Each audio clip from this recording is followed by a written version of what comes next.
Hello student, welcome once again. Seeds and seeds. This is part 2 of the lesson.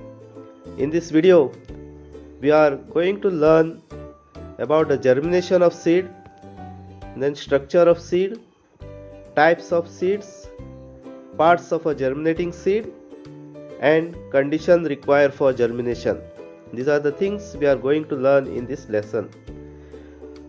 Germination of seed. What is a germination of seed?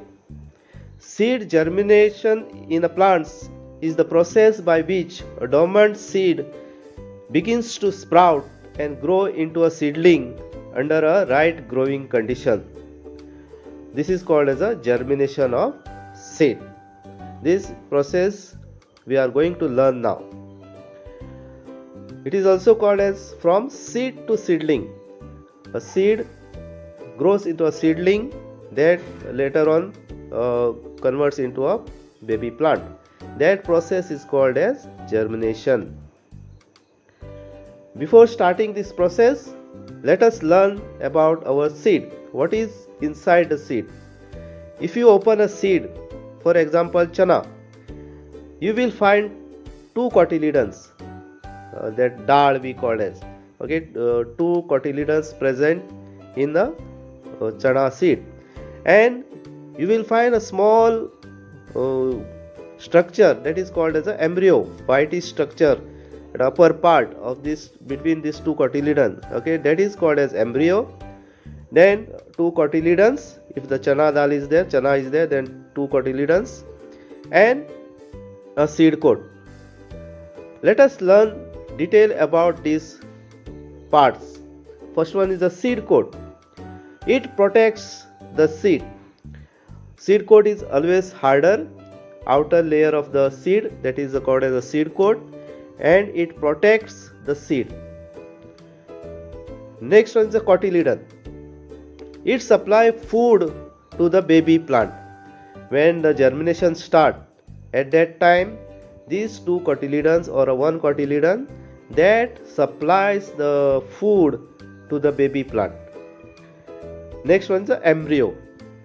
That embryo present in the seed that develops into a seedling. The types of seeds. Based on their cotyledons, they are distributed in two categories, monocot and dicot. Seeds with only one cotyledon are called monocot. Only one cotyledon is present, then it is called as a monocot. For example, paddy, wheat, coconut, then mango. These are some examples of monocot. Only one cotyledon is present. Dicot. Seeds with two cotyledons, they are called as a dicot. For example, chana, gram, then groundnut. In this, moong also, there are two cotyledons present, so they are called as a dicot. Now let us learn about a germination of seed.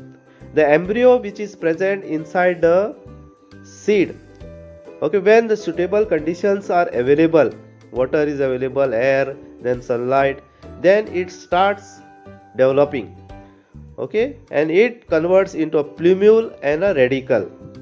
The plumule develops into shoot system, upper part of the tree, whereas radicle develops into root system, roots under the ground. They are developed with a radicle. These are the two parts of a germinating seed. Stages of germination. When you put a seed in the soil and you provide a suitable condition, that is water, then it starts germinating. First the embryo will come out, then embryo will be developed into plumule and radicle. Plumule is developed into a baby plant, whereas radicle is developed into roots. This way a baby plant grows. This process is called as germination of seed. Now conditions required for a germination of seed: sufficient water, warmth, that is the sunlight, and air. These are the three things required for a seed germination. Germination means development of seed into a new plant. All seed do not germinate. If only those which get suitable conditions grow into a new plant. The conditions necessary for the seed germination already we have discussed, that is air to breathe, water, very important factor, to make the seed coat soft. Okay, the seed coat of the seed is a very hard. Okay, and when it comes in contact with the water, this enables the baby plant to break the seed coat and open and come out. This helps the embryo to develop. It breaks down the seed coat, open and comes out. Then worm to make its cells active. Then sunlight is required.